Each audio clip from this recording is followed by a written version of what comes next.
I'm seeing mixed reviews about Mike White's performance against the Minnesota Vikings, so I wanted to discuss how I thought he played.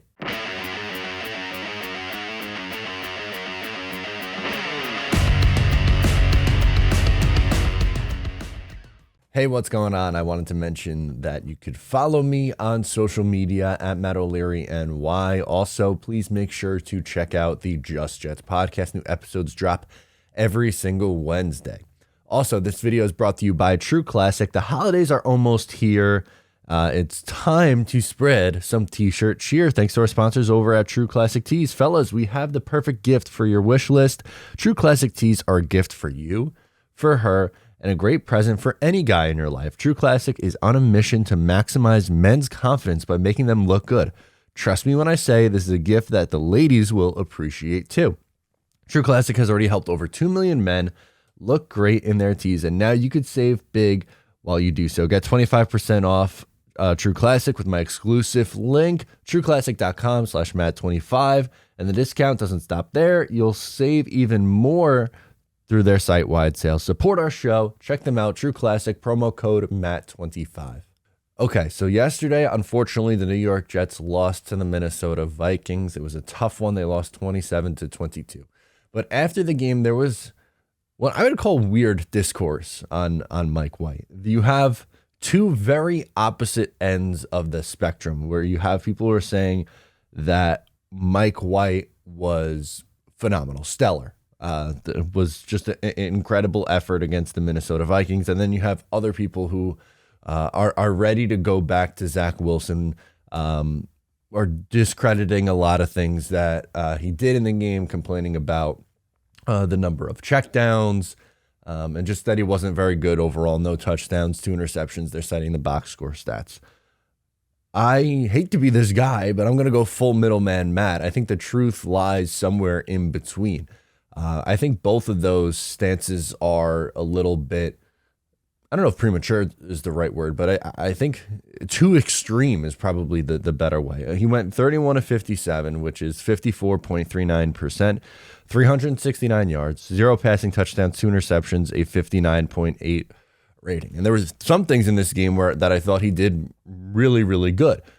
Would I say stellar? No, I think overall he was solid and good in this game, but my biggest takeaway wasn't, oh my God, Mike White is the franchise quarterback. Here we go. It was more so red zone offense struggling.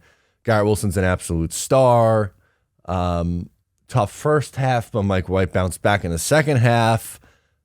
Stellar or elite, excited about what we have. Okay, maybe, yeah, I could give you excited about what you have at the quarterback position with Mike White after this performance.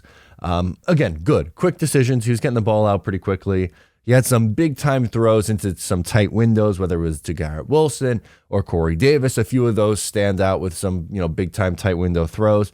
And the one on 4th down to Corey Davis after taking that massive hit on 3rd down, that was impressive. There's no denying that that's an impressive throw, based on, again, all the context that we have of him taking the big hit, him having to then stand in the pocket and make a decision like that on 4th down and complete a pass. The area that I would say, not even bad, I don't think, again, bad is probably too harsh, but the areas of could improve, slightly behind on throws is what I had on noted as one thing.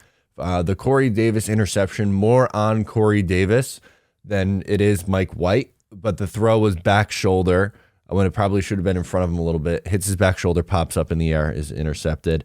The one to Berrios in the end zone, one that has to be caught, a little behind him. The Tyler Conklin one that was almost intercepted, same thing. These are ones, all 3 of those probably should have been caught, so I guess maybe that's a little bit nitpicky to pick on all 3, but the throw's a little bit behind. The miss to Garrett Wilson for what would have been a walk-in touchdown. He had Garrett Wilson deep. He overthrew him. That would have been one that you would love to see hit. And then I thought he was a little too quick to the check down on 3rd down at times. He was tossing it down to Ty Johnson short of the sticks. There was a couple examples, I think 2 specific examples where you had Elijah Moore open for a 1st down and never went to him, never looked his way because he was going towards the check down. So Overall in this game, again, I would say it was a solid effort. I thought that Mike White was pretty good in this game. But I think both of the stances of that, it was a spectacular Mike White performance and that Mike White was not good enough and it was awful. I think both of those two extremes are incorrect at how they viewed the game. Again, I would say probably more good than bad, or more good than could use room for improvement. But in this one, again, my bigger thing is, and I think we'll talk about it later on the Jet Report, the inconsistencies in the play calling in the red zone stood out more with this offense. Garrett Wilson's performance, I think, stood out a ton in this performance as well. The Jets defense, I think, did a good job at containing Justin Jefferson. The run game, they left a little bit to be desired. The penalties were bad, not all their fault, but those things stand out to me more in this game. Let me know your thoughts on Mike White's performance. Which camp are you in? Are you like me and think that it's probably somewhere in the middle, or leaning more towards that Mike White was good, not phenomenal in this game? Or are you in the camp that Mike White was absolutely stellar in this game, or that Mike White sucks and that he needs to come out so Zach Wilson can go back in? By the way, I think Mike White should absolutely start against the Buffalo Bills this upcoming week. In case that wasn't clear enough, he absolutely should be the starter against the Buffalo Bills. He played well enough to continue to start for this team. It was not a performance where you go, oh God, you gotta pull him after that, or you gotta even think about pulling him. That's not where I'm at right now.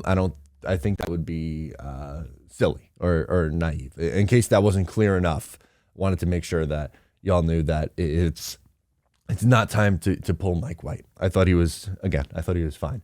Let me know your thoughts. Thank you so much for tuning in. Please make sure to like the video before you go. Subscribe if you are new. Share with a friend. I'm Matt O'Leary, and I'll talk to you next time.